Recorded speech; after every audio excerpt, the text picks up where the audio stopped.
Selamat datang kembali tuan-tuan dan nyonya-nyonya. Kita lanjutkan kembali kisah kehidupan Tuan Wira Darmadi yang jenius. Mohon dibantu subscribe yang belum subscribe ya. Untuk yang sudah dukung channel ini terima kasih. Mari kita lanjutkan ceritanya. Bab 617. Naufal berkata, Tuan Hatta, masalah ini. Dia merasa dilema. Tentu saja, Naufal bersedia mendengar keputusan gubernur dan menikahkan putrinya dengan putra gubernur. Namun, keluarga Omair mempunyai perjanjian pernikahan dengan keluarga Gumilar dan semuanya tertulis dengan jelas. Jika Naufal langsung menyetujui Hatta, kelak pasti akan timbul masalah. Hatta tertegun sejenak, lalu dia berpura-pura bingung dan bertanya, ada apa, Pak Naufal? Naufal berpikir sesaat, kemudian, dia mendekati Hatta dan berbisik di telinganya, Tuan Hatta, kamu datang nggak tepat waktu. Aku sedang membicarakan tentang pembatalan pernikahan dengan keluarga Gumilar.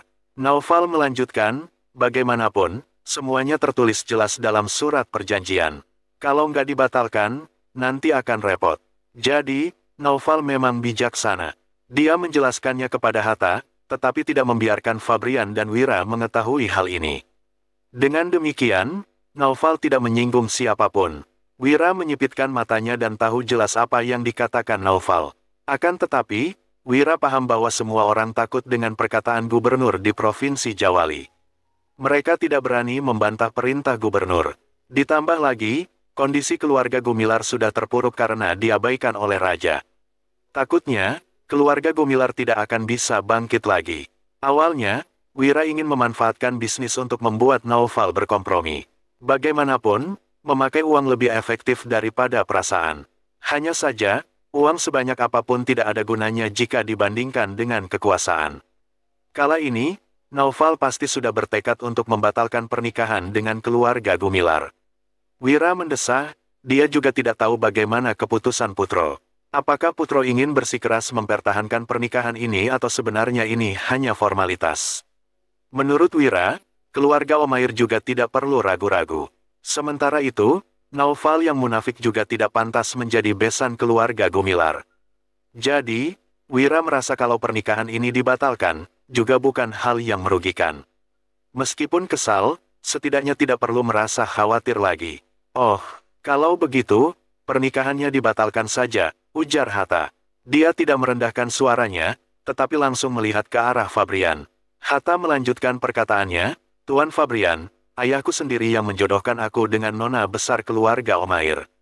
Mengenai kamu dan keluarga Omair, hubungan kalian juga nggak terlalu dekat. Jadi, lebih baik pernikahan ini dibatalkan saja. Begitu Hatta selesai bicara, ekspresi Fabrian menjadi muram. Fabrian mendengus dan menimpali, ini urusanku dengan keluarga Omair. Sepertinya nggak ada hubungannya dengan Tuan Hatta, kan? Sebenarnya, Fabrian tidak terlalu memedulikan pernikahan ini. Namun, saat pernikahannya dibatalkan di depan semua orang, Fabrian merasa dirinya dan Putro dipermalukan. Tentu saja, Fabrian tidak bisa menerima hal ini. Hatta menyahut, hahaha, nggak ada hubungannya denganku. Di Provinsi Jawali, nggak ada satupun masalah yang nggak ada hubungannya denganku. Fabrian, aku sarankan kamu untuk membatalkan pernikahan ini. Kalau nggak, aku akan melaporkan ucapanmu semalam agar keluarga Gumilar terkena masalah.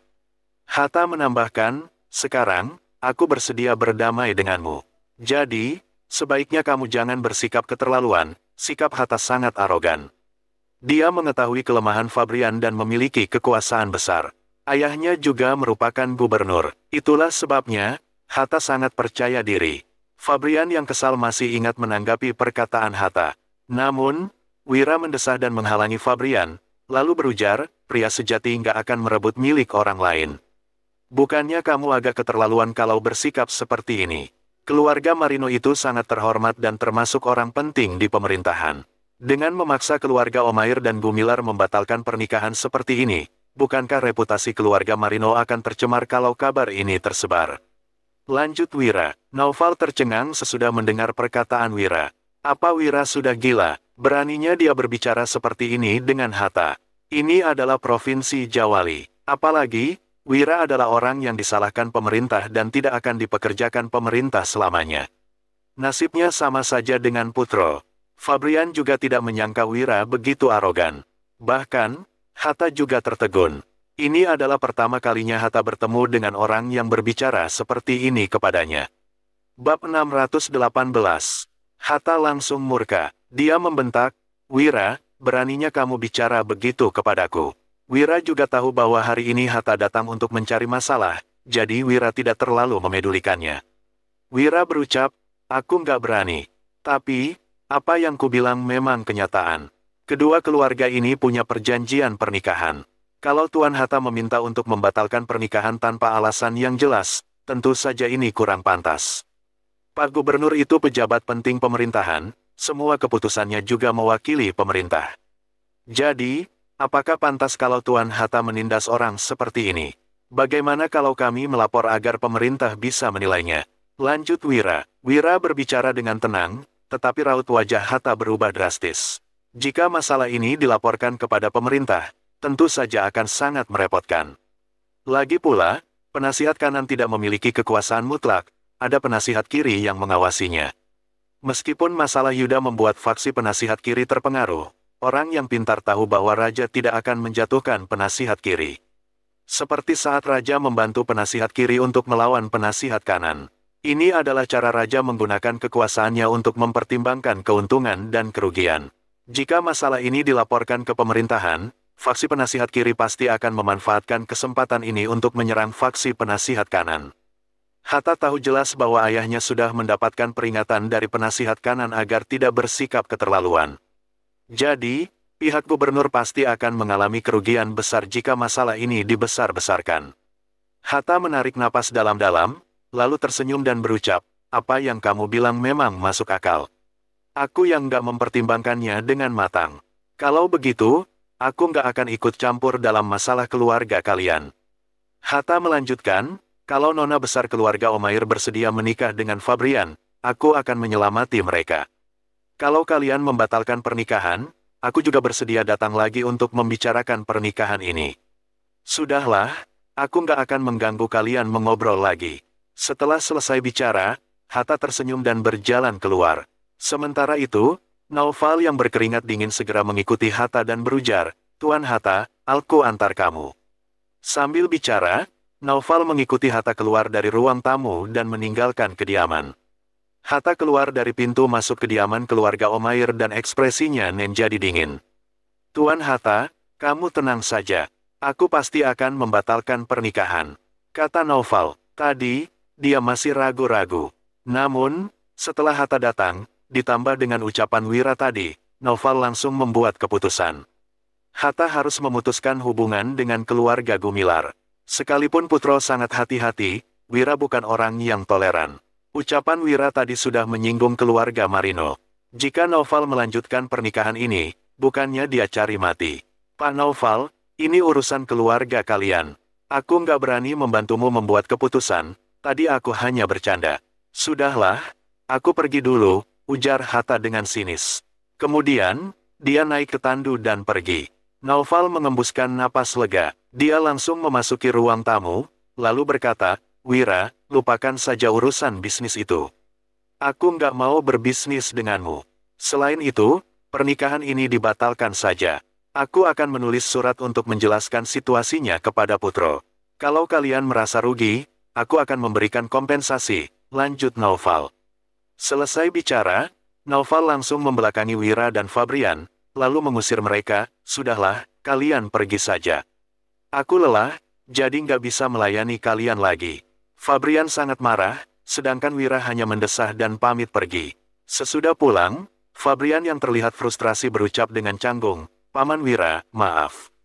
Aku membuatmu repot." Wira menggeleng begitu mendengar ucapan Fabrian, lalu menimpali, "Nggak usah sungkan, ini sama sekali nggak repot." Petik 2, Bab 619. Meskipun Wira berkata begitu, Fabrian tetap menyalahkan dirinya sendiri. "Kalau kemarin malam aku nggak mengucapkan kata-kata itu, situasinya pasti nggak akan begini." Melihat Fabrian seperti ini, Wira seketika menggelengkan kepalanya sembari berkata, "Fabrian, yang kamu katakan sekarang salah. Ucapanmu kemarin nggak salah. Kenapa kamu harus menyalahkan dirimu sendiri? Yang salah adalah kerajaan dan era pemerintahan ini. Hari ini, Paman akan memberitahumu jangan pernah melawan kata hatimu di saat apapun." Paman keduamu selalu jujur dan terbuka selama hidupnya. Sekalipun berada di dalam situasi seperti ini, dia nggak pernah berbicara melawan hati nuraninya. Di dunia ini, orang-orang hidup dalam kesulitan karena terlalu banyak kebohongan, lanjut Wira. Setelah Wira menyelesaikan ucapannya, Fabrian sontak tertegun. Dia awalnya mengira bahwa Wira akan memarahi dirinya karena kata-kata yang diucapkan saat mabuk kemarin malam. Namun, tidak disangka Wira akan begitu murah hati. Wira tidak memarahinya, sebaliknya malah mendukungnya. Pantas saja Putro sangat menghormati Wira. Kini, Fabrian makin kagum pada Wira. Aku mengerti, Paman, timpal Fabrian sambil mengangguk dengan semangat. Sementara itu, Wira bertanya dengan penasaran, sebenarnya apa yang terjadi dengan pernikahanmu? Aku belum pernah mendengarmu membahas hal ini. Setelah berpikir sejenak, Fabrian pun menjawab, saat Paman Putro menyamar, dia pernah mendapatkan bantuan dari keluarga Omair. Sejak saat itu, perjanjian pernikahan ini pun ada. Paman Putro nggak punya anak, jadi dia menjodohkanku. Sebenarnya dia hanya ingin membalas budi. Saat itu, Tuan Besar Mahmud juga belum meninggal. Kalau dia masih hidup, dia pasti nggak akan berbuat seperti ini. Tuan Besar Mahmud adalah orang yang bijaksana. Sejak Paman Putro turun pangkat, hubungan kami dengan keluarga Omair menjadi kurang baik. Tapi, Paman Putro adalah orang yang selalu menepati janji. Dia nggak pernah melupakan perjanjian pernikahan dengan keluarga Omair. Itulah sebabnya aku kemari. Hanya saja, ekspresi Fabrian terlihat tertekan. Fabrian memang tidak menyelesaikan ucapannya, tetapi Wira sudah paham. Dia berkata, aku mengerti. Masalah ini, biar Putro yang memutuskan saja. Bagaimanapun juga, masalah ini melibatkan banyak hal, apalagi saat ini keluarga Omair tidak berniat untuk melanjutkan pernikahan ini. Dengan temperamen Putro, dia pasti tidak akan mengatakan apa-apa. Aku sudah mengirim surat untuk Paman Putro. Mungkin sebentar lagi akan ada kabar, ucap Fabrian. Melihat ekspresi Fabrian yang seperti ini, Wira tiba-tiba memikirkan sesuatu dan berkata, omong-omong, apa kamu punya perasaan pada nona besar keluarga Omair? Kalau kamu suka padanya dan kalian berdua saling mencintai, kamu nggak perlu mengkhawatirkan apapun lagi. Tapi, kalau kamu menikah hanya demi memenuhi janji, kedepannya kamu nggak akan bahagia. Wira segera mengatakan apa yang sedang dipikirkan. Mendengar ini, Fabrian sontak menggeleng. Dia tersenyum getir sembari menimpali, aku nggak pernah bertemu dengan nona besar keluarga Omair satu kali pun. Bagaimana aku bisa punya perasaan padanya? Wira seketika paham dan tahu apa yang harus dilakukan. Putro mungkin tidak akan menyetujui pernikahan ini. Di sisi lain, Hatta kembali ke kediaman gubernur dan bergegas ke ruang kerja. Dia berkata, ayah, aku pulang. Di dalam ruang kerja, Lukman sedang memegang sebuah buku. Begitu melihat Hatta kembali, dia bertanya, apa kamu sudah bertemu dengan Wira? Sudah, ayah, jawab Hatta dengan cepat. Lukman bertanya lagi, menurutmu, bagaimana orangnya? Hatta berpikir sejenak, lalu berucap, ayah, menurutku Wira sangat berani dan cerdas. Lukman tersenyum dan sama sekali tidak terkejut. Dia menimpali, orang ini sampai dibicarakan oleh pemerintah. Dia didukung oleh penasihat kiri dan ditakuti oleh penasihat kanan. Menurutku, dia nggak hanya sekadar berani dan cerdas. Bersambung.